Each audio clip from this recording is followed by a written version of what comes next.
Okay. Well, look at Steve, Allison. Why don't you guys unmute yourself there, and let's have you go ahead and take over. I'd like to introduce those of you who have never met these two characters before. Alice and I worked years and years ago at Hughes Aircraft in El Segundo, and Steve is her husband. And as Allison and Steve go on the road occasionally and do interviews, they were both at CES and did a couple of things at CES. You can go to their website, podcast, Nosillacast, which is Allison's podcast she's been doing for God knows how long. But Allison, you talk. You know how to say what you want to say. All right. Can you guys hear me? Oh yeah. Oh yes. Yeah. All right. Real quick. If I find that the back noise chatter is getting too bad, I will mute everybody and then unmute you and Steve. Well, and I'm going to mute.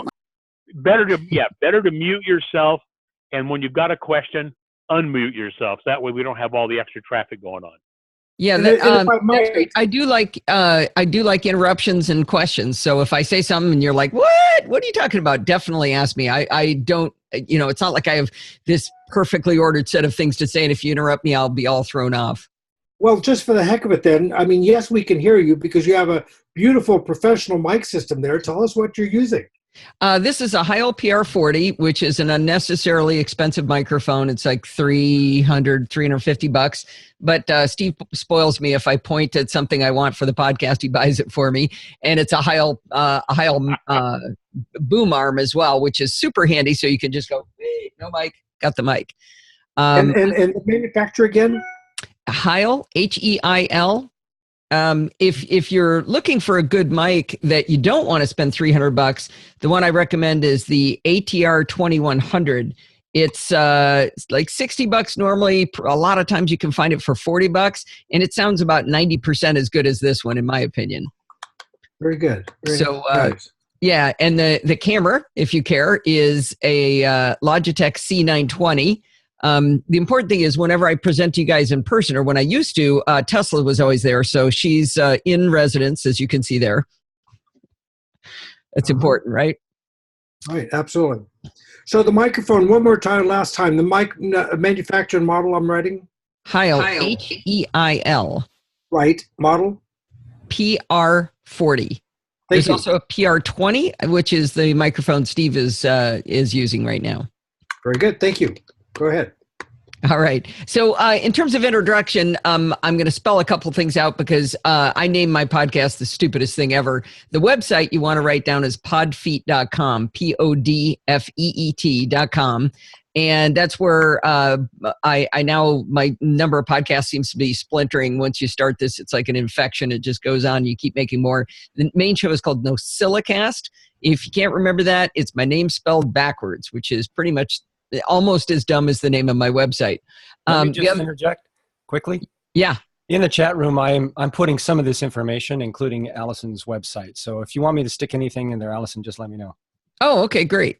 So you could type in Heil PR40. Actually, we should put in an Amazon affiliate link to that. To your site, yes. No. To the to the Heil PR40. Anybody buys that, I make money.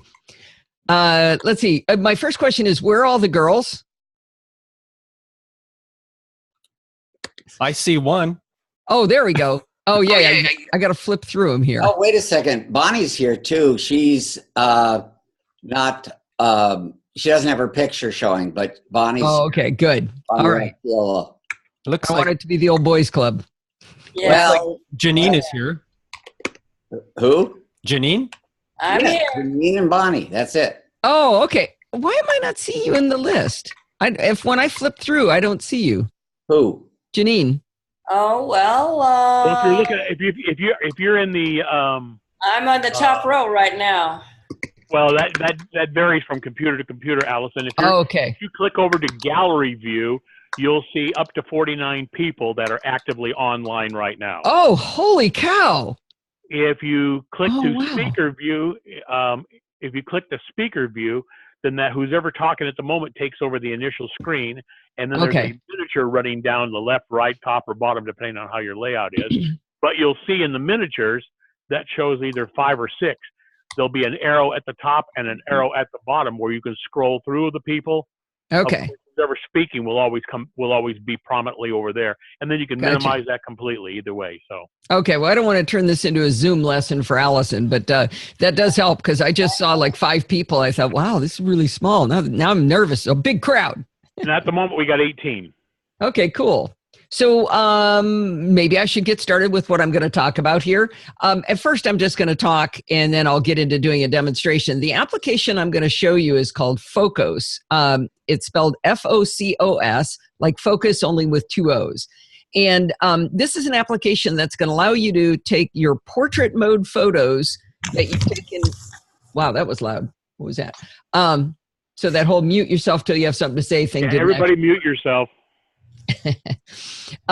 So this application works on portrait photos, which can only be taken with phones that have dual cameras. So you have to have an iPhone 7 Plus, 6 Plus, or an iPhone, 7 Plus, 8 Plus, and 10 are the 3 models that this works on. And you have to be on iOS 11, and it works on photos that were taken after iOS 11 got started. And I'll explain why that is. And iOS 11, you guys probably talked about this. Apple introduced a new standard format, standard in the industry, but they adopted it, called high efficiency image format. For some reason, the extension is HEIC, not HEIF, but whatever. So if you take a photo after iOS 11 in portrait mode with an iPhone 7 Plus, 8 Plus, or 10, then depth information has been captured and saved and stored with that file. Prior to iOS 11, we were able to take nice portrait photos, and you could get that, fuzzy background that they call bokeh. You could take those pictures, but the file was a JPEG, so it was just flattened. You didn't get to save. You couldn't later on go back and manipulate that data. With Focos combined with these HEIC photos, you'll be able to actually change the focus. And when you see this thing's amazing. It's really, really cool. It's a free app that has in-app purchases, but the free app does a ton of stuff. I mean, you can have tons and tons and tons of fun with this without spending a dime. But the developer made it really easy to try out the pro stuff. So you can pay, you can get a 2-hour free trial of everything in the app. So first of all, that's really cool. Second of all, let's say you just need the cool stuff every once in a while, the pro features. You can pay $1 for a month, and then you don't pay again. You can also pay for a year for $5.99, or just give the guy $10 and you're done, and you get to use it all forever. I don't know that I'll ever use the pro features very much, but I gave the guy $10 because this thing is so amazing. I don't think he should be able be giving it away for free. So I'll try to poke around at the things that I think that I can remember are that they cost. If anybody plays along and I lie and don't point out the correct thing, just let me know. So one of the things you need to do is in your phone, you need to make sure that you're taking HEIC photos. There's a setting in settings, camera. You want to make sure high efficiency is selected. You don't want most compatible. So most compatible means it's going to change it to JPEG, and then Focos can't work. Just like we talked about, the older portrait photos don't work because they're JPEGs. You have to have that set to high efficiency. Any questions on that? Because that's all pretty important stuff, but then we can play. Al, did you mention which phones and iPads this works with? No iPads. It has to be phones that have dual cameras so they can take the portrait mode. If you go into your camera and you don't see an option for portrait mode, then you don't get to play. So it's the iPhone 7 Plus, 8 Plus. 7 Plus, 8 Plus, and a 10. Say that again. 7 Plus, 8 Plus, 7 and 10. And 10. Okay. Those are the only iPhone models that this feature can work with. Right. And the odd thing that I thought, okay, well, maybe you can't take those photos, but what if let's say Janine didn't have an iPhone 7 Plus, 8 Plus, or 10. She didn't have dual cameras. What if I gave her one of my HEIC photos? Would she be able to play with this app? And for the life of me, I have not been able to figure out a way to transfer an HEIC photo and have it retain the depth data. So I don't, I've tried messaging it, I've tried zipping it up and giving it to somebody through Dropbox, I've tried AirDrop, and I can't get it to work. So even trying to send it to people who have a 7 Plus as an example, that doesn't seem to work either? Right. So I've got an iPhone 7 Plus that I'm using for this demonstration, but I've also got a 10, and I tried moving photos between it, and I can't do it. I'm not saying it can't be done. I'm saying Allison hasn't figured it out. Okay. Allison, have you tried a thumb drive or anything like that? I think it's on export that it's losing the data. So if you go into Photos and you say export original, you have an option of carrying this sidecar file, the XMP. And Yeah. I think maybe the depth data is sitting in there, but I don't know how to pull that in for somebody, into another phone. I'm not quite sure. I hope that I'm just dumb, right? I just didn't figure it out. It's the old deal I always say, Allison. You learn something new every day. The day you didn't, you wasted your day. There you go. There you go. I really like it when people tell me I'm wrong because I'm a work in progress, right? So let me start sharing my screen here. If I can find this, there it is. So if you want to know how I'm doing this, maybe you guys have done this a lot of times before, but this is so weird because I lose a lot of visuals when I do this, but I believe you should see my iPhone screen right now. Am I right? Yes. Okay. So I opened up QuickTime and then I said new movie recording, and I selected my iPhone as the camera for the new movie recording. It's really cool, and it works almost all the time. Lots of times you plug it in and it goes, no, I don't see your phone. I don't know what you're talking about. I've never even heard of phones. And it'll decide that day to show me my Apple TVs. And then the next time I try it, it'll work. So it's not perfectly reliable, but it seems to be happy today. So we're going to start with the app here, Focos. You can see that bright yellow logo with the, I guess those are eyeballs, or I think they're lenses, but they look like eyeballs to me. They look like the dual camera lenses. Yeah. So we're actually looking at my desktop right here. So ignore this for the time being. We're going to come back. This is the camera that's built into the app, and I'll come back to that because it's not the money card. The money card is actually the photos you've already taken in portrait mode. So you can see across the bottom, I've got, you can see the top of some head sticking up. I'm just going to tap there. Oh, when you first go in, of course, it's going to ask for access to your photos, and it's going to ask for access to your camera, and you're going to say yes. Because if you don't want it to look at your photos in your camera, then I don't know why you have the app going, right? We try to hold this where it's looking at something dark because this gets really distracting when I move the phone around because that little camera shows. So in this list, you can see this is every photo I've taken with in portrait mode. And so I can go way, way, way, way back. And I'm going to just grab a picture. Oh, here's one of Steve with his adorable grandson wearing his NASA shirt. It's going to start downloading it. And I'm going to get an error. It says this picture contains invalid depth data. And the reason it says that is because that photo was taken before iOS 11, which means it does not contain the depth information anymore. That's a flattened JPEG. So when you see that, that's not something wrong. It's just it doesn't have the data for this app to look at it. Okay. All right, let's go to back up to the top. You can see a lot of photos of me, and that's just because I was taking pictures of me for this to teach this. So I'm not as big of a narcissist as it looks. I'm kind of a narcissist, but not that big. So let's just go into a photo. This is one Steve took recently of Steve's mom and I just last week. And when I go into it, I'm going to jump right to the best thing about this app.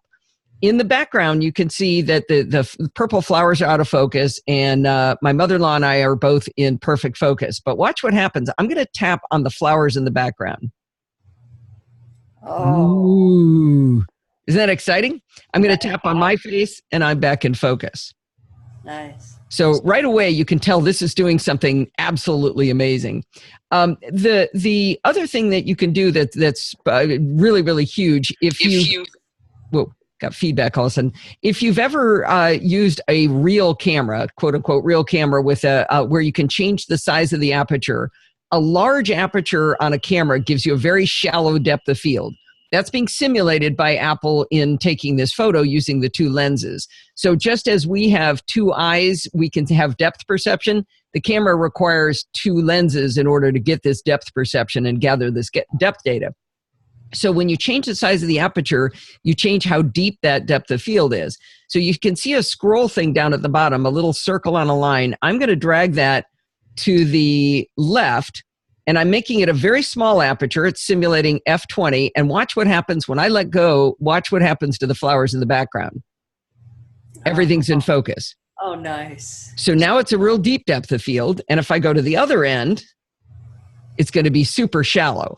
I can zoom in, pinch to zoom, and you can see that's starting to look pretty awful around her hair. That doesn't look realistic at all. So maybe I want to back off some and it's, you know, get a little more realistic. You probably wouldn't notice it if I was maybe about right there. Not as dramatic. So you can just those two features, being able to tap on the back and tap on the foreground and change the aperture, I'd give the guy $10 right there. But it's going to get even more exciting. Now, Allison, this only works though when you take the picture in the portrait mode on those 3 models, right? Correct. Those 3 cameras. Correct. It has to be on a phone with dual lenses. Be taken by that, has to be taken in the portrait mode. By the way, on the iPhone 10 that has a front-facing camera and it has those laser beams that do the facial recognition, you can use that camera to take portrait mode photos as well. Wow. So front-facing and rear-facing both work on the iPhone 10 because it has the depth information, right? It's looking at your face with all the laser beams. It doesn't actually have another lens, but it does have the depth information, so it can do the front-facing camera. Any other questions? Everybody still with me? Yep.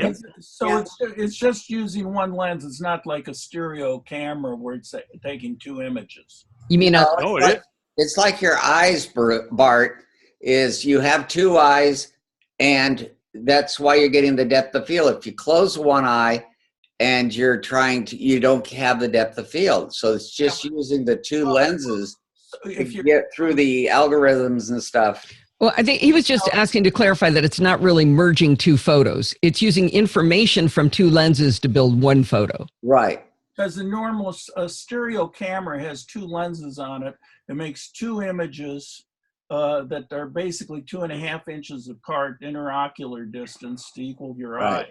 And then you project it with a system that has 2 lenses.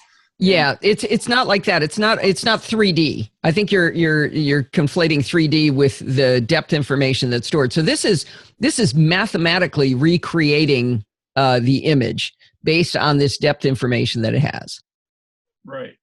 Okay, so let's keep going. Let's see. Let me look at my notes and see where I want to go next. We can do some silly stuff that's not all that dramatic, but in the bottom left you can see a little crop symbol. I'm going to tap on that. I can rotate the image. I can change the size of the crop.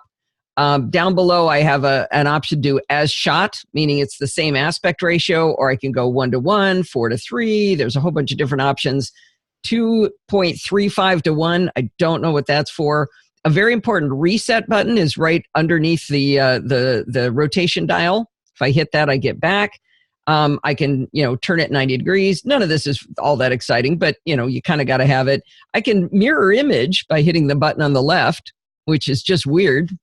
And I can make it go upside down if I want to.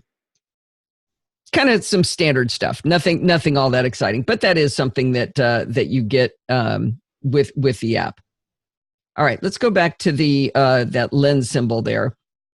I think it's time to jump to the craziest part of this. So you've been wowed already, but this next thing is insanity. This is just crazy. Along the bottom row in the gray, you can see a little magic wand. I'm going to tap on that. And I'm going to pinch my fingers together to show you what's going on here. Now I'm going to slide with one finger, and you see the little 72 degrees thing? I'm going to rotate that. No. Whoa. Is that the freakiest thing you've ever seen? Whoa. So that's illustrating the depth information that's available in this photo. Wow. I mean, that's just fun right there, right? But it actually has a lot of value to go into this view. Right now, you can see, let's put it in a side where we can see it a little bit better here. The upper red thing is the front focus, and then it has a thing called the back bokeh. And what I can do, oddly enough, you see there's a white line at each end of where it says back bokeh. I can drag that back line, and sometimes it's a little hard to get a hold of. Do you see the pink moving in the 3D image? Yeah. So I'm going to pull it forward, and you see how the flowers in the upper left were not pink anymore. I believe, if I've done this just right, and it takes a little bit of fiddling, if I go back to the lens view, which is the second icon down, now the flowers are in focus because I took the bokeh off of them. I removed the bokeh mathematically from them. So I think let's see. Let's go to a bigger. Shallower. Do you want to define bokeh for those who may not? Okay, I did earlier, but I'll repeat it. The bokeh is that fuzzy part of the image.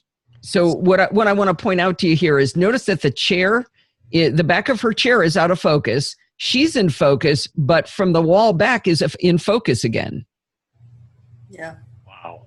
Oh, because it's pulling the information from the two different lenses. Well, it's because I specifically said don't. It's hard to drag that. I said, put the bokeh is pulled off of the flowers, but it's still on the wall and behind her. Is that making sense? So normally you would say the people are in focus and everything behind them is out of focus. But with this app, you can actually screw around with it and change and have the fuzzy stuff be a thing in the middle. I know the that's good thing is, from a finished standpoint, that allows your eye to see not only what you want it to see, but also the other stuff as well. You can direct, as the photographer, you can direct where you want somebody's attention. And this isn't the best image for that, but I can show it in another one if we need to. Hey, Allison, how about trying leave the back bokeh all the way, the left bar all the way to the left, and then move the front of the back all the way to the left. I did, and it jumped back. Okay. No, that's all the way back. Okay, and then the front of the back bokeh, move that halfway back so you just have some of the flowers out of focus, but not all of them. Well, I don't know if I've got that granularity of skill here, but I can try. Right about there. Right there. Well, I'm trying to figure out what's I'm not looking in at focus. the pink. Yeah, okay, so the stuff on the far right looks like it'll be in focus, but at the top it should be out of focus. Oh, just moved again. No, when I let go, it changes it. Yeah, so now you can see that stuff in the very top back is out of focus. Yeah. But the flowers in the front are in focus. Yeah. So you've extended the depth of field from the subjects themselves back a little bit more. Yeah, it looks like I got out of focus when I did that, though. I'm not sure what's going on there. I think I was messing with this other one up here. So that's the front bokeh, which you can also mess with. But I don't want to spend too much time on this photo because I have some other things that I can do to this. Quick question, Allison. When you save this image, it's still in the iPhoto library. But the modified image though does show up on like iCloud and on your Mac and all that stuff? You just don't have the ability to modify it there, correct? After I edit this photo, I'm not sure which question you asked, but I'm going to answer the one I want to answer. Okay, that's good enough. After you modify a photo like this and you save it out of Focos, it no longer has the depth data in it. So it will be a flattened file. It will not show up in Focos anymore. So once you edit a photo in Focos, you can't go back and say, oh, I want to tweak that a little bit. You have to start over. What I meant to say is it retains the effect, though. It retains the effect. Because like you flattened layers, exactly the same thing. Okay. Right. So it turns into a portrait photo that you can no longer edit from a portrait standpoint. So is it possible with Focos or before to duplicate that image so you always have one to fall back to if you ever want to go back and do it later? You'd have to do that within Photos because it's just looking at your Photos library. Right. Okay, cool. And you can duplicate photos. I don't know how to do it on iOS, but I know on the Mac you can just right click and say duplicate. But you don't really need to duplicate it because when you save out, it's going to make a copy. It's not breaking the original. Oh, okay. Okay. Cool. Yeah. So I'm going to discard that for now. Let's go back into that and let me just show you. Actually, let's go all the way back out. So you can see there's two photos of my mother-in-law and me. And so if I take this and and let's just make it super out of focus and let's focus on the background so we can tell it apart. It's a terrible photo. I'm going to hit save. And you can save at 3 different sizes. I'm on the highest resolution right now, so it takes a little bit longer than saving in the lower resolutions. It seems to change how long it takes. Like right now, it's taken a long time. That's why I'm vamping. But when I get back to, let me go into my photos library. Hopefully I don't have anything compromising. Oh, that's interesting. We may have locked up my phone. I'm looking at the home screen and you are not. There we go. There we go. Okay.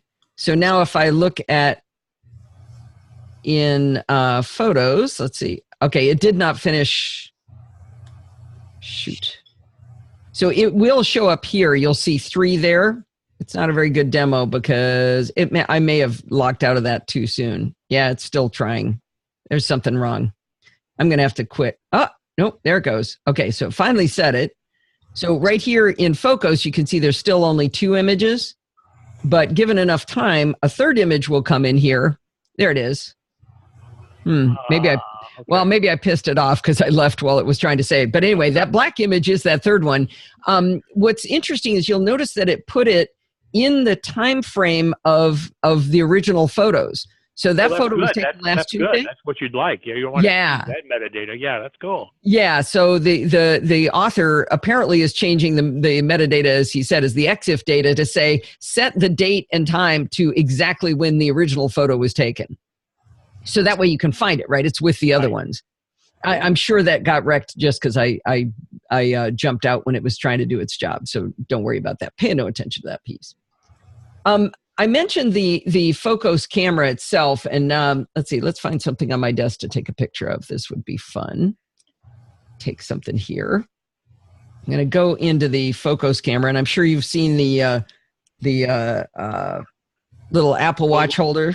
The little Macintosh really Apple cool. Watch. I have to get one of those.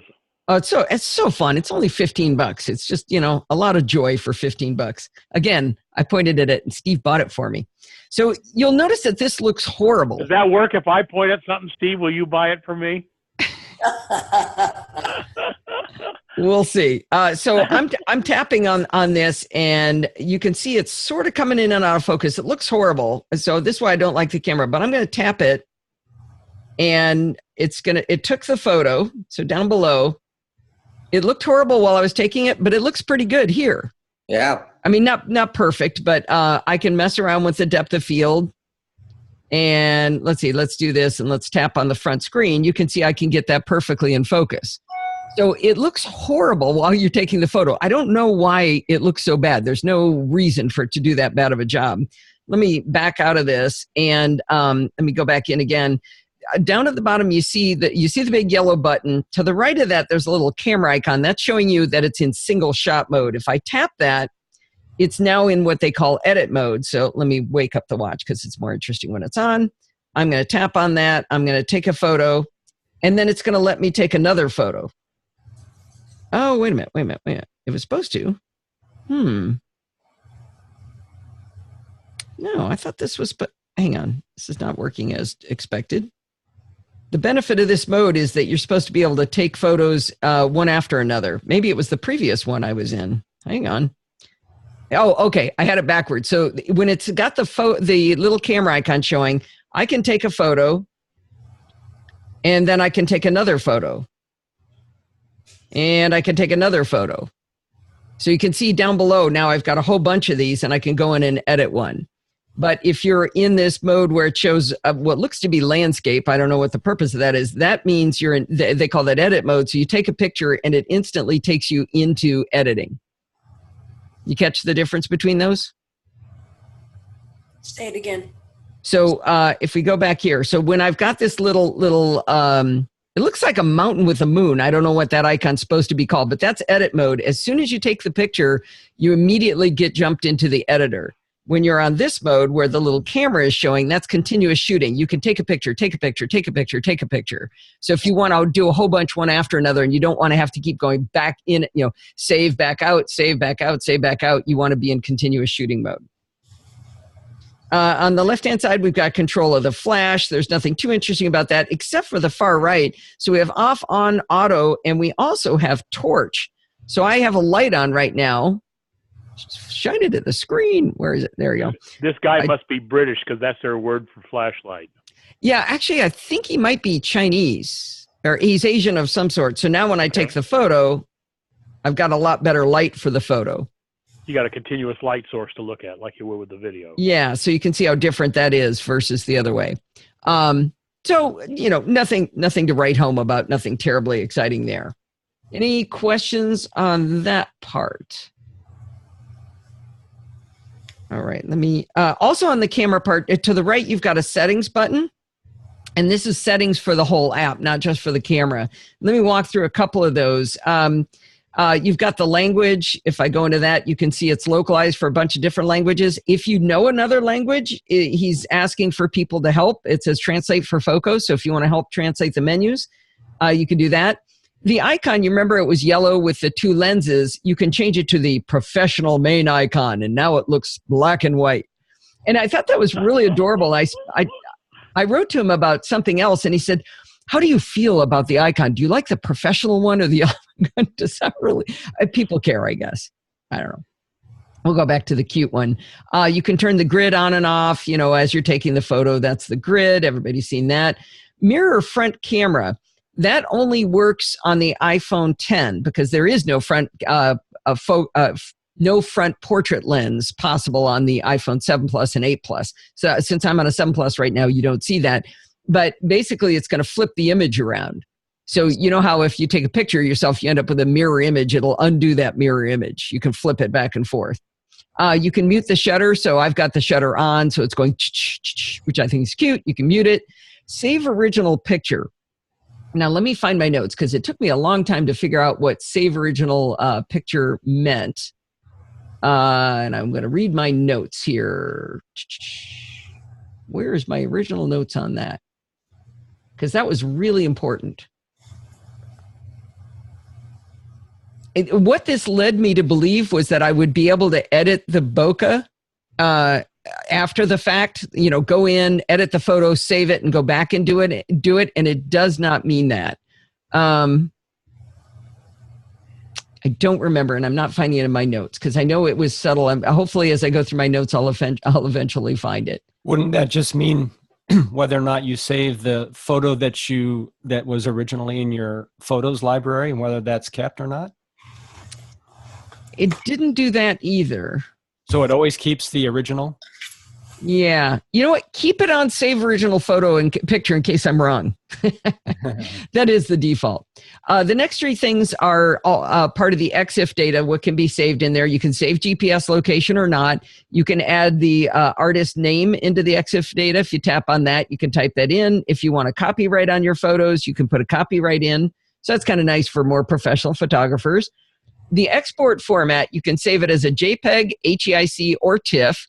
Again, the HEIC doesn't save the EXIF data, so I don't know if it's that useful, except HEIC photos are this high-efficiency file format that is smaller than a JPEG with higher quality. TIFF would be saving more data, but it's a huge file. JPEG would be saving less data and isn't as good of a format visually. So HEIC is where you want to keep that. Allison, the TIFF format is actually a totally uncompressed format. That's why it's right. So right. That's why I said it's saving a lot more data than a JPEG would, but it's absolutely, and that's actually, if you're a professional, you're going to prefer that. Well, but if this photo was taken originally as HEIC, saving it out as TIFF is not going to increase the amount of information, right? Well, it depends. If HEIC is doing any compression on the data, effectively it's throwing away some of the original information in there, so you would be better off with TIFF. Yeah, you might be onto something. It might be like recompressing an MP3. I don't know much about the audio end of it. Yeah, it's the same kind of thing. If you record an MP3 and edit and then recompress as MP3, you're going to lose data. So throwing away data at each time you save it, you're throwing away more data. Yeah, but if somebody needs to mute. Wow, that's loud. I got good headphones on, so I hear every time you guys sneeze. Let's see. Down below that, you can see 3 different sizes. You remember I mentioned I was saving at the highest resolution. If you're just going to fling it on the internet, maybe you want to go with faster at 1536 by 2048. But this camera on the iPhone 7 Plus, the native camera is 3024 by 4032. And, disk space is cheap. I save everything at the highest quality every time I do it. So I choose that. But you can choose a lower resolution if you're just going to fling this photo on Facebook and people are going to be looking at it on a little phone. Down below, restore purchase turns out to be more important than I thought it was. I bought the full program. Like I said, I paid the $10. When I opened it up today, it said, so do you want to buy this? And I was like, well, I already bought it. So restore purchase, single tap, and said, okay, let me go talk to the App Store, and it found it. I don't know if that's because he does this rental thing or why, but I did have to do that. So you might have to as well.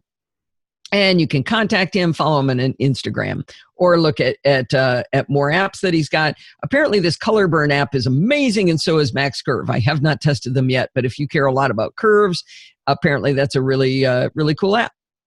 Any questions on settings? Oh, cool. Except for the one I can't answer. All right. Let's see. We've still got more fun stuff coming. I did that one. All right. I'm going to open. I had Steve take this picture of me in front of some lights on purpose, just to show what this app can do.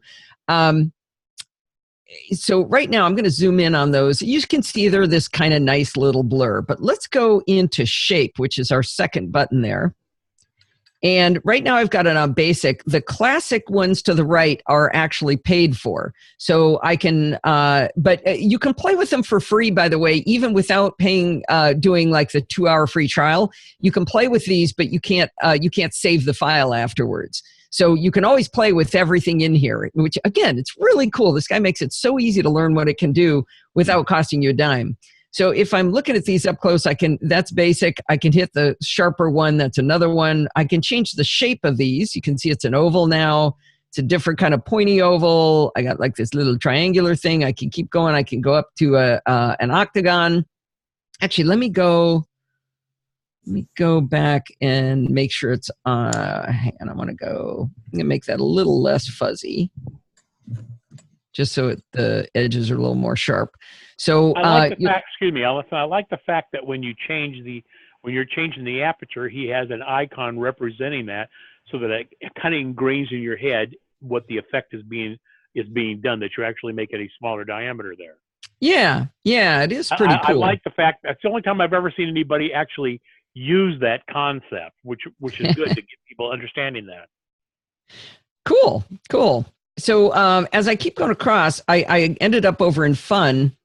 Trying to remember how to make these look sharper, because it's a little bit hard to tell. But look at the upper star, upper light. You see how it's a star now? So there it is as a what is that? A decahedron, I think is 10. 10, yeah. So if I go into it, there's a star. I can make it a 6-pointed star. I can make a little clover. But let's go over here and look here at toy. I can make that a smiley face. I don't know if you guys can see that. If you reduce the bokeh a little bit, you'll get a little crisper. Yeah, that's what I thought, but I went that way and it got the effect was lessened. That's what I thought would work. Huh. But it's like there's a sharpen thing that I'm messing up here. Let me try it the other way. So that's actually a little more vivid, that you can see it's a little smile face. The smiley faces, yeah. Okay, but look at the next one. It can be an Apple logo. Oh man! Boy, I gave him $10 for that. So is he gonna come up with a Samsung logo? No, it only runs on the iPhone. Oh well, that's cool. Yeah, well, because they don't have they haven't done the HEIC thing yet. Let's make it an airplane, because this is a fun way to illustrate. Do you see the rotation button in the second row? If I tap on that, I can rotate, and it's showing you what's happening, and we can make the airplane crash, which sounds like a bad idea. But so you can rotate these things around and do whatever you want with them. That's amazing. Isn't that crazy? You got little musical instruments. I mean, I will probably never use these except in a demo, but it just makes me so happy that he put an Apple logo in there. I just thought that was hilarious. Okay, maybe not the professional photographer watching isn't enjoying this, but I think it's fun. You can also go in the second row. I'm going to go to highlights, and that's changing how bright that is. You can see, and if I bring that down, maybe that's what makes it more vivid. Nope, those are just darker. I wish I had a picture with Christmas lights in it, but I didn't get any, because the vivid is much better if I did have colored lights. I don't know that you can even see the color difference in there. It's a little desaturated, and this is a little higher saturation, but since they're white, it really doesn't do very much. All right, now we'll bring in something for the professional photographer here. Actually, maybe it's because I'm out of focus. No, that's still not focusing on me. Who is grinding something on their microphone? Janine. I don't know. I'm gonna mute everybody. I'm sorry, I totally lost all picture. I was just trying to unplug it and replug it. Oh, okay. Yeah, you're just not muted. All right, I'm gonna go down now along the bottom. Here's the one for the professional photographer. There's a little drawing of a lens. I'm gonna tap on that, and these are paid for except for the normal lens. Why is that not focusing on me? Hang on, let me go back. Okay, can you mute her, please, Greg? That's really painful. I'm just trying to stop. Yeah, but you need to be muted in the software. I mean, I can't even do that. I'm so frozen. I can't do a thing.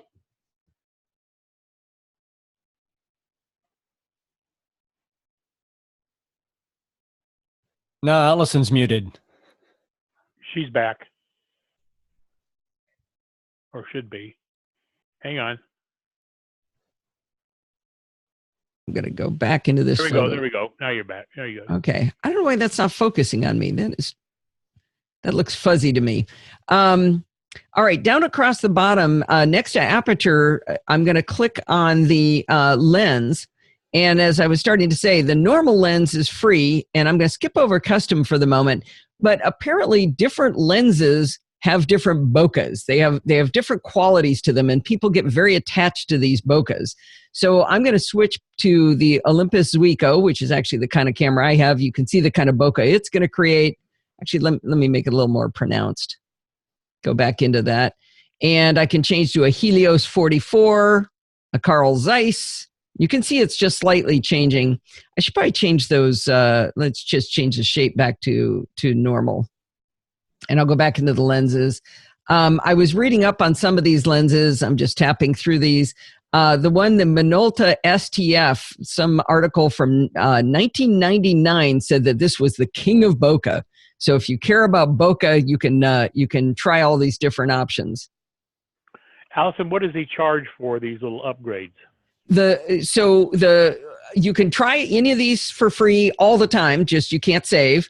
You can try full use and saving for 2 hours for free. You can pay him $1 for a month. You can pay him $5.99 for a year, or you can pay him $10 and be done. Per lens? No, for the whole app. Oh, so for $10 you get everything? You get everything.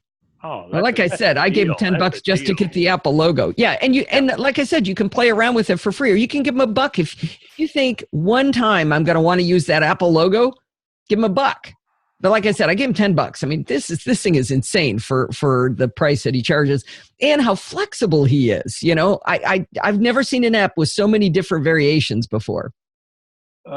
Allison, do you see down there that Leica Noctilux? I haven't heard that name in years.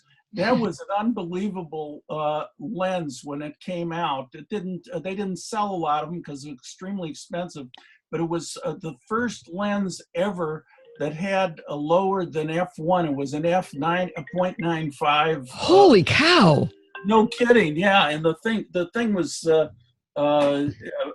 it was heavy because weighed 65 pounds. No, but it was very heavy, and you put it on a Leica, and it was all of the Leicas are super sharp lenses. Yeah, can't imagine. Well, now you can have a Leica Noctilux lens for $10. Well, $10 plus the cost of a new iPhone, which there's another $1,000. Which I'm perfectly happy with my 5S. Okay. Well, this is fun stuff. Anyway, the other thing you can do if you're really anal retentive, I'm going to tap on custom, and you can create a lens for yourself that has the settings the way you want it. You can modify this creamy thing. You can modify this soft thing. I don't know what any of these things are doing, but there's bilinear. This one's interesting. Some of these do. Actually, I might have it too soft. Let me make it not soft and not creamy, but reflex. Shoot, where's the... I don't know if this is working right. That one usually makes them have little holes in it. I'm going to go to... like a mirror lens. Well, that's what it is. That's what reflex is. It's like a mirror lens. Let me try... Let me try this photo where I'm actually in focus. Let me, without touching anything, let me go into this and go into custom and set this reflex thing. That is not doing it. It used to, they look like they're all doing the exact same thing, don't they? The little picture is the exact same thing. That is not. Does the check mark mean anything over here on the right? Oh, maybe. No, that means I'm done setting that thing. Let's see if swirly works. Swirly's real obvious. There, swirly's doing something. So you see they got all smeary looking? Yeah. Yeah. Anyway, I don't see that this has huge value for me, but if you want to design your own lens, you can go through all these, hit restore, you can save it with a name of your own. All right, I haven't done everything I can do here. Let's go into one of my goals in life is to get a good picture of a bird of paradise with a shallow depth of field. And you can see this looks horrible. I've never succeeded at getting a good one, but we're going to see what we can do with a really challenging subject. This camera's not made to do this, but I'm going to tap on my front bird of paradise there. And you can see that I've got a goobery thing sticking up to the right, that yellow. It's just kind of like got a fuzzy spot on it. This is a case of where I found it really useful to try to work with the depth of the bokeh in the back. So I can take that, let's see, let me change that angle a little bit. I can take this back and make sure that none of that front orange is in the bokeh. And I'll go back here, and that almost looks like it did nothing. Maybe I just didn't go back far enough. Let's go back a little bit farther. Sometimes it's hard to touch on it, by the way. There, just whatever's in that background there, the wall should be out of focus now. Yeah, I'm getting there. So you can see that more of that came into focus. This is not the photo I meant to work on. I'm sorry. I'm going to back out. There's a better one. There it is. That's the one that I've been able to work with. So let me, again, tap on this. And you can see I've got the same problem. The tips are out of focus there. I'm going to go into my back bokeh thing, and I'm going to pinch. I'm pinching with 2 fingers and then dragging with 1. I'm going to go back here, and I'm going to get just the stuff in the back. Kind of keep going all the way up to there. And then I go back to the lens, and now you can see that my bird of paradise is perfectly in focus. Well, maybe not the tip. And the wall is blurry back there, but this has brought into focus the tree on the left-hand side. So it's still not my perfect photo, but I'm getting there. What I wanted to show you was there's more under that little magic wand. And you see the plus in the bottom right? I've got a whole bunch of filters available to me. So I can do tilt shift, motion blur, brightness, contrast, exposure. Several of these are part of the Pro package, and I don't exactly remember which one's which. But let's do something like, let's do exposure, because that'll be real obvious. So I get this view which is linked right now. If I unlink those, you see, I'm trying to remember what this does, because this was another one that was hard to figure out. I'm going to drag the mountains up.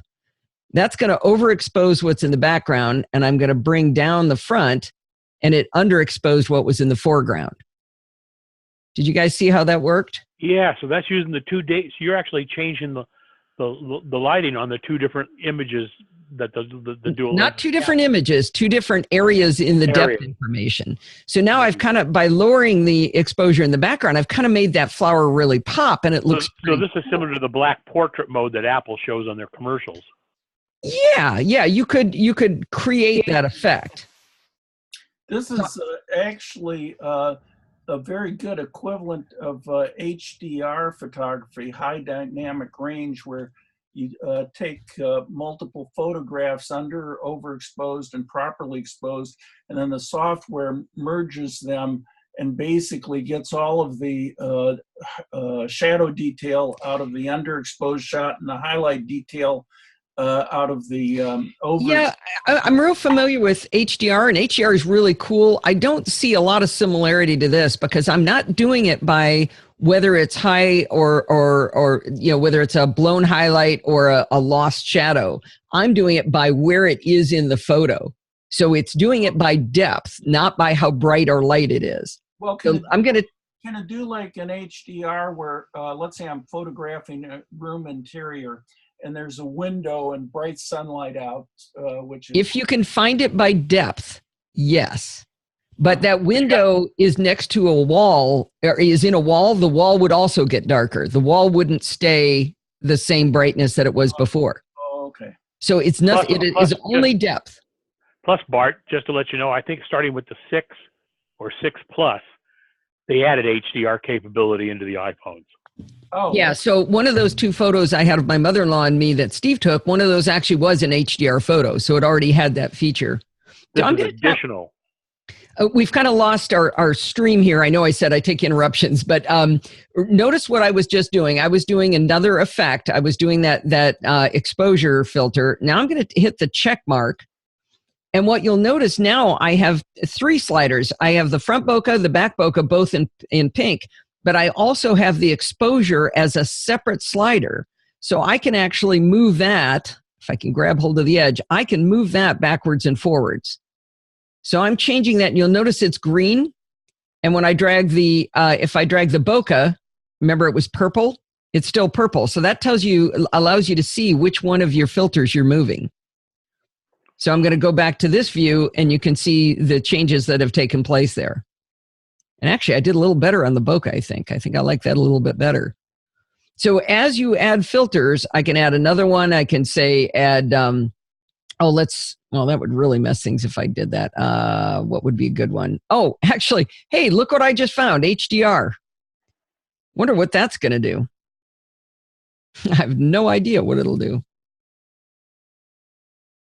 I'm not actually sure what I'm accomplishing. I know what HDR is, but I don't know what the 2 sliders would mean with respect to that. By the way, with that little link lit up, they're moving together, so it's changing it at the same time.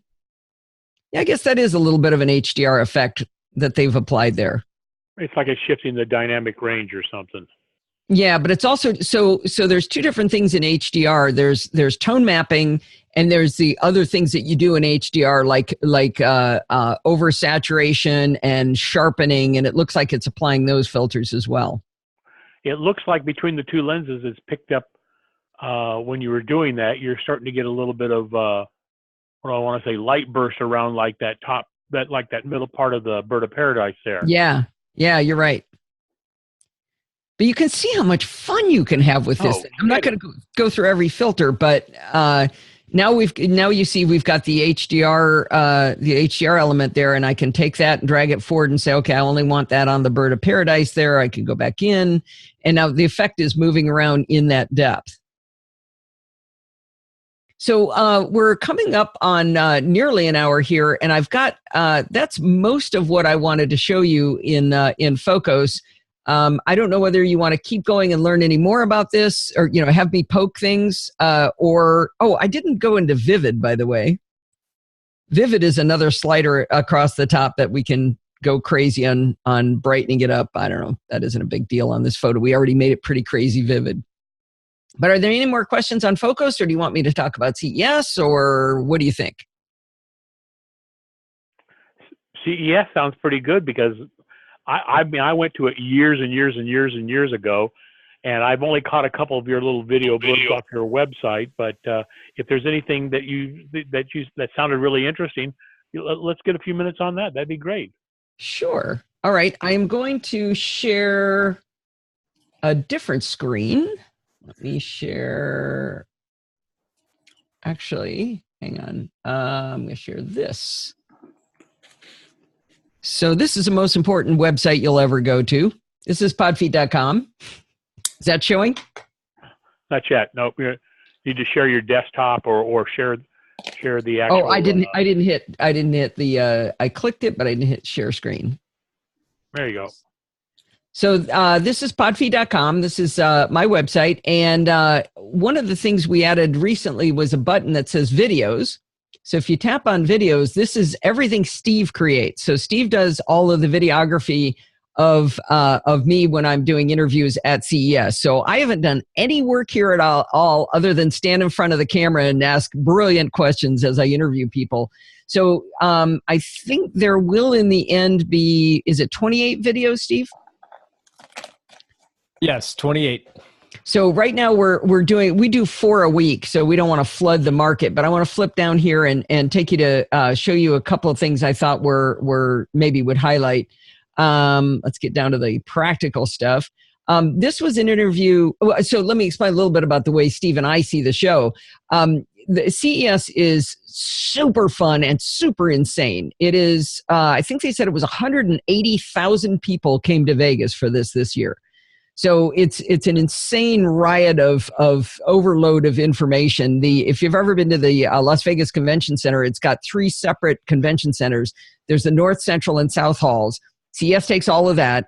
The Sands, there's a Sands Convention Center that's connected to the Venetian, and it takes over all of that. And then all of the vendors have suites and rooms in all of the places. So the way we see it is we go to press events where it's narrowed down to like 150 or 200 vendors. So we get a little closer access, and it's not as insane. We only spent, we spent a better part of one day on the show floor, but we were there for 4 or 5 days. We did most of our work was going to these, to the vendors. This is an interview with a company called Jabra that makes wireless headphones. If you really want AirPods, but they don't stay in your ears, the Jabra wireless headphones, what are these called? The Elite Sport, and they have 2 other versions they just came out with, which are a little less expensive, are wireless headphones. There's no wires between them, and they're Bluetooth, and the sound quality is extremely good, and they stay in Steve's ears, which is why this is a highlighted video, is because Steve can't wear the other kind, can't wear AirPods, but he can wear these. So that was cool. Oh, the August Smart Lock. I'm about to do a review of this. This is, August is a company that has come out highly rated from a security standpoint, and they make a lock that goes on your door. If you can see, can you guys see my cursor when I'm moving it or no? Yeah. Okay. So you see this knob right here. That knob goes on the inside of your door, and on the outside of your door, nothing changes. And so people coming by your house do not know that you have a smart lock. You have to have a deadbolt.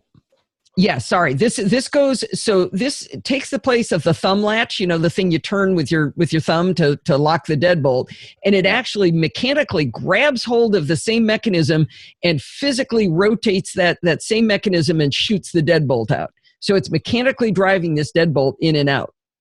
On the outside, you retain your key lock, so if you lose power, you can still get in your house, and nobody can tell that you have a smart lock. I go for long walks every afternoon, and I would never lock the house because I don't want to carry keys. Girls don't have pockets. You boys are always talking about, oh, this fits in my pocket. Well, I don't have pockets. I don't own any pants. These pants I have on right now, they have fake pockets. They're drawn on the front practically. So I would never lock the house. Now I walk out of the house and the door automatically unlocks behind me. And when I walk up to the house, it automatically unlocks when I get close. So doing that with your iPhone Bluetooth, something like that? Yeah. No, you don't have to have it automatically do it. You can have it where you open your phone and you get a little button. Actually, I should be able to show this. So we saw this at CES. We had already bought it, and in a weak moment, I convinced Steve to let me have this because we were nervous about it, but we've been really, really happy with it. Yeah, I noticed Allison, instead of you pointing at it, she's pointing at it, so she got Steve to buy it for you. No, we had bought it before CES, okay. But we hadn't had the nerve to install it yet. So right here, I've got the August button. I'm going to tap on that, and I'm just going to get a big. Did I go into the wrong? Okay, there we no, you need to go. You need to unshare your screen if you want to show it in front of the camera.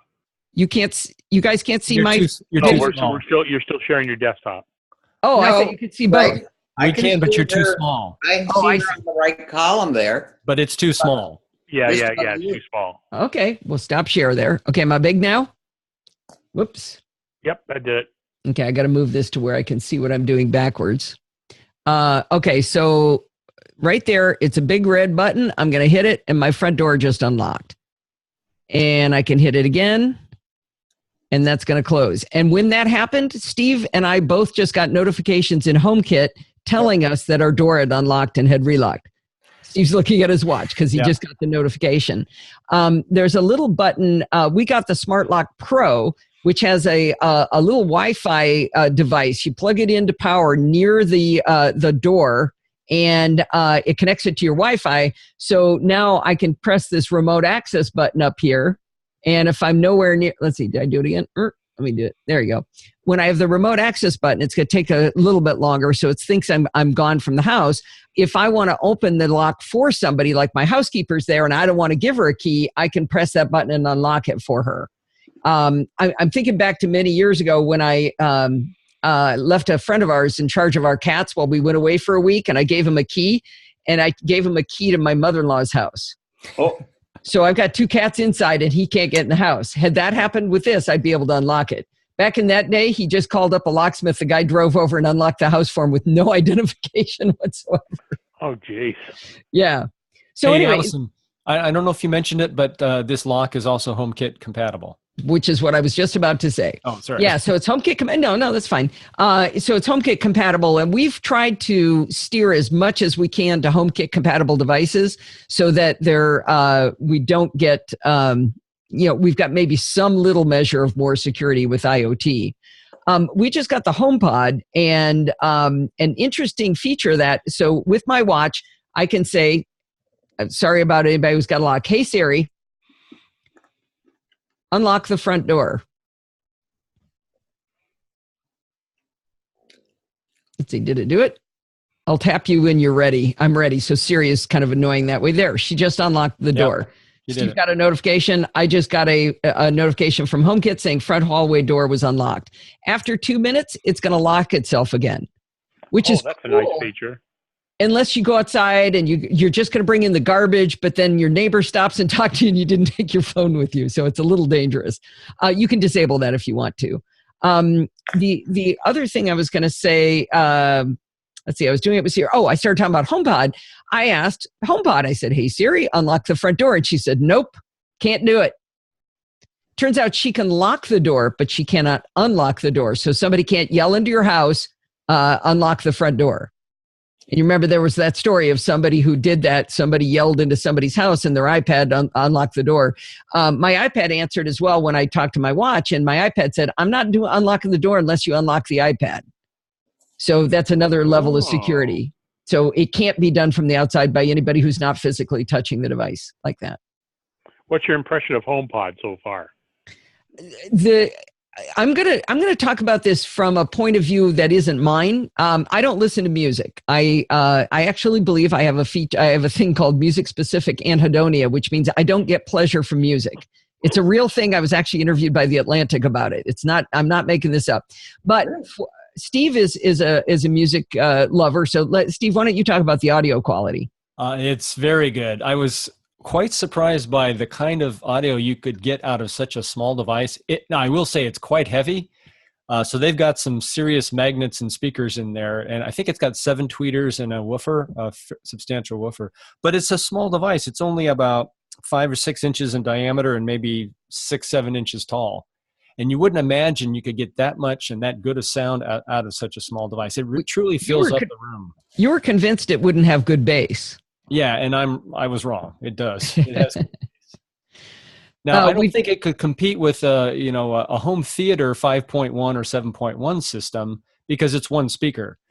But for a single speaker, it's the best I've heard to fill a room with sound. So the way I would look at HomePod is as a speaker that just happens to have a personal assistant inside. It's got the same recalcitrant, lazy, sometimes moronic assistant that your phone has in it, right? She's passive aggressive. Smarter. Yeah, passive aggressive, really. On the watch, my favorite thing is she goes, I'll tap you when I'm ready. What are you doing? You busy? One of my favorite things to say is that I think Alexa is a dog and Siri is a cat. Because you ask Siri to do something and she goes, I don't know. I'll tap you when I'm ready. I might do it. Okay. She'll do something. But Alexa is always like, oh, did you call me? What? Was that me? Were you talking to me? Huh? Can I do something for you? Huh? Can I get it? She's just like a dog. So the two of them are so different in personality. I would not look at this as a personal assistant that's going to be able to do all these amazing things. If you already like Siri, it's good. But it's really a speaker. It is an amazing speaker. It does allow you to, an interesting thing, I care more about podcasts. So it uses Apple Music for music. It uses Apple Podcasts for podcasts, but it doesn't have anything to do with what you have on your phone. So I have Apple Podcasts on my phone. I have Apple Podcasts on my iPad, but I don't ever actually use Apple Podcasts. But I can just say to Siri, play Apple Podcasts, and it just, play a podcast, and it'll do it. And it'll keep track of where it is in the podcast, but that doesn't have to be a podcast I've ever even subscribed to. So that's Allison, yeah. I'll interject and tell you that you did wake up my Alexa just a moment ago. And I did not awaken any of your Siri devices, did I? When you're ready, just let me know. I mean, hey Siri, did anybody's watch or phone or iPad turn on? Nope. Because it's tuned to our voices. It knows who we are, and it listens to our voices.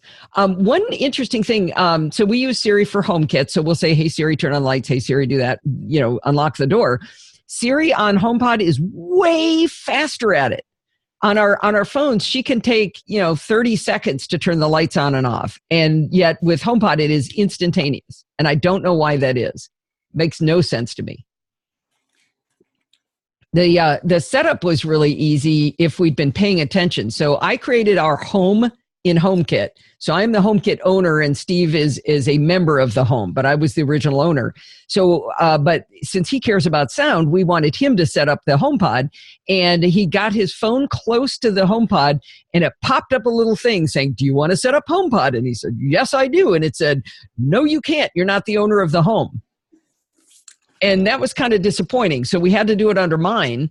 So HomePod has the option to let you do things like play, tell me what's on my calendar, play my messages, things like that. And if it's on my account, then he can't do that. So I don't know if we care about that feature anyway. We turned the feature off for now. We'll take a look at that later. The other thing you can do is you can allow Siri to listen by anybody or by anybody on your network. Again, neighbor outside yelling in your door is a prank. Can't yell, play Black Sabbath at you at 2 a.m. Because they have to be on your network, or only people who are members of the home. And that's kind of interesting too, I thought. Any other HomePod questions? No, that's good. Allison, I don't know how we can thank you. As usual, you've done a tremendous job. This has been recorded. I hope that's okay. We'll put it up on our now you tell me. Yeah. And we'll have it available. I'll send you a copy of it as well. Oh, great. I know you're giving me the hook here, but I want to tell you one more CES thing, because you guys asked about what was the single coolest thing we saw at CES was a thing called EarPod. No, not EarPod. What was it called, Sir? Eargo. And Eargo is Steve, can you type in eargo.com on the chat there? Eargo is a headphone, or is a hearing aid that is super tiny, and it's got little white, like rubbery fibers on it. So you shove it down in your ear canal and you can't feel it. And it's invisible. I saw that one time, and I was going to go back and check because I've been having some issues with hearing clarity, and I saw that little device somewhere. So I've got the link stored. Yeah. So Steve just put it in the Greg, do I have time to just do a quick screen share on that so they can see it? Screen share again. Go back to. I know he was trying to get me off. Too bad. So let me go back here, and I'm gonna use search to get to Eargo, so you guys can see it. Don't change it to Eargo. There we go. So yeah, that's the one. That's the hearing aid. That's small. Let me. Whoops. Nope. Did not mean to play the video. Steve, you're good at that. Actually, let me go. Just go to the Eargo site. There you go. Yeah. So they come in this little puck thing, like you would AirPods or the. I guess it's decided it's going to change. That's how teeny that thing is. And sticking out of the end of it is a little piece of plastic that you use to grab it. You can't even see it. This little fiber coming down here, and then you stick them in this little container, and they're rechargeable. So you're not using those little tiny hearing aid batteries that people have to buy thousands of them and keep them all over the house and, going out at the wrong time. It'll last 18 hours, and then you get about 4 or 5 days out of this little charging puck thing, and then you charge that with micro USB. These things apparently are so comfortable. The guy said they include stickers in the box to put on your shower to remind you to take them out before you get in the shower, because people forget and wear them in the shower and wreck them. Oh. So they're What kind of price? What kind of price? $2,000. How much? $2,000. Ouch. Yeah, that's what the hearing aids cost. That's what good hearing aids cost. Ouch. Bruce has worn them for years. I paid $6 for them. I paid $6. In fact, I just bought new hearing aids. I wish I knew about this before I bought them. I bought them about 3 months ago. Yeah. Shoot. So I'm trying to, this is a reasonable price for really good quality hearing aids. yeah, so hearing aids can be a lot more expensive. The ones that have Bluetooth and work with your phone and everything, all those fancy features with your iPhone, those things are $4,000. Wow. So yeah, $2,000. Now, if you're just having trouble with clarity, there's a couple of other devices. Do you remember the other one, Steve, that we interviewed, the first interview? No, but I'll find it. They're sort of like they're headphones, but they also work as they give you just front directional clarity for speech.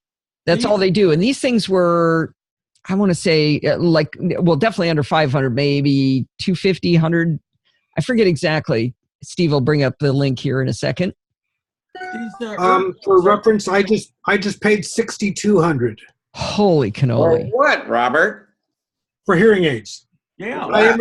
But I am returning them because anytime you buy hearing aids in the state of California, you have a 45-day return period. Oh, really? Oh. Hey, buy these Eargos and try them out and let us know if they're real. The problem I had was mine are Bluetooth. I can use them in place of ear pods. Mm-hmm. Yes, it is problematic to go into the shower because you do forget you have them, and you can ruin $30,000 per ear.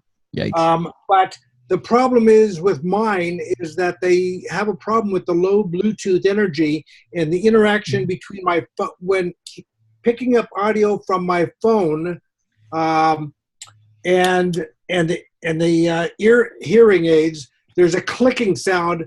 So because I have a watch, if you use Apple's OS 10 and the hearing aids, there's a problem, and it's universal amongst all hearing aids.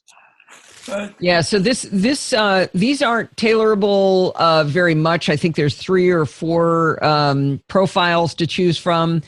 So they aren't high-end hearing aids, definitely. These are, I would say, if you've got mild age-related hearing loss, if you've got hearing loss from an injury or a disease, or you've got the cochlea is gone or something like that, it's not going to help you. This is for age-related hearing loss only. Did you find that link, Steve? Yeah, let me put it in the chat. We haven't done the video yet. That's why I couldn't find it. Oh, what's the name of it? Lizn, L-I-Z-N. Allison, before you move on those Ergos, will they cancel background noise or not?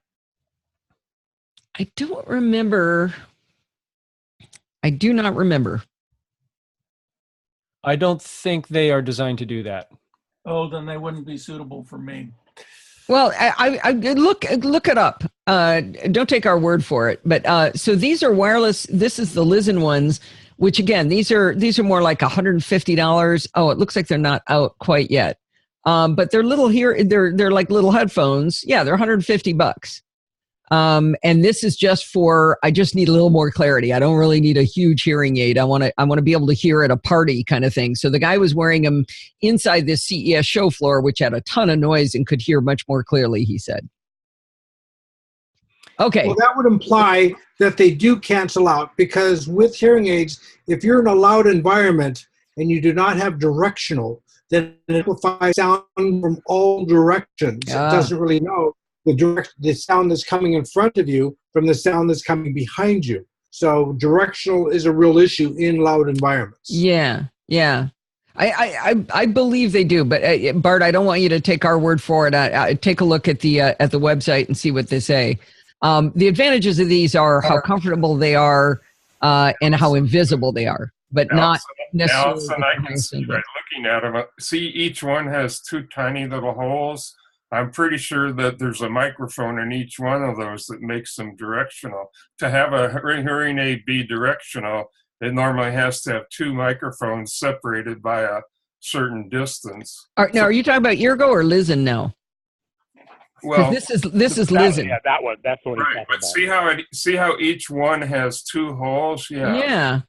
I think there's a microphone behind each hole, and that's how it can be Yeah. directional. The site does say they are better speech comprehension using directional amplification. Yeah, so see, that's what it is. It's that slight difference in sound coming in through one mic versus the other. It's the same with regular hearing aids. These just aren't regular hearing aids exactly. Yeah, this is a hearing amplification product. Listen. The other ones are hearing aids. This is and have a lot more to them. But I mean, if you've just got mild hearing loss from, it's annoying to be at a party, you can't hear anything. I'd check these out for $150. They say they're coming out in March. And look, it's maroon. It matches her shirt. All right, I promised I was only going to be on for another couple seconds, but I thought the plus, hearing if aid you thing wear was them in the shower, you're only out $150 instead of Yeah, I think these you would notice you had them in your ears a little bit more, right? Yeah, probably. Yep. All right, now I'm going to stop sharing. Okay, there we go. So I think you were asking me to sing myself out. Is that right? That sounds like a plan.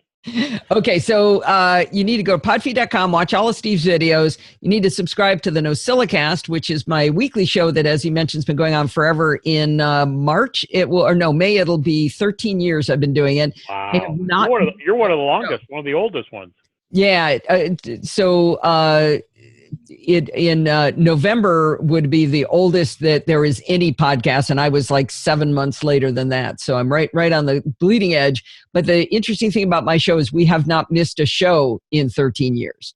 Every single week there has been a show. We have not missed it. So I'm not one of those people who's always going, oh, sorry, I didn't do a show. I was like really busy. You get addicted to it. It's going to come to you every single week. Now, when I'm on vacation, other people do the show for me, but that still counts. Then every other week I do a show called Chit Chat Across the Pond Light. Oh, and Nosillacast is me talking about whatever. So I'll be talking about, August smart locks and about my webcam and about my the HomePod, that kind of stuff. That's usually me with some listener contributions. It also has a segment called Security Bits with Bart Bruchatz, where he brings us up to date every 2 weeks on the security things that have happened in security. And then Chit Chat Across the Pond Light is me talking to people I think are interesting in technology. And then there's Programming by Stealth, where Bart Bruchatz is teaching us to program in JavaScript. We've been going for about, I think it's 3 years we've been working on this. 2 or 3 years we've been going through learning JavaScript in an audio podcast, which sounds weird, but it actually works. There, is that enough? Follow me on Twitter at Podfeet. We'll do that. Allison, Steve, thank you guys very much. We really appreciate it. All right. You're welcome. My pleasure. Talk to you later. Take care. Bye-bye. Bye.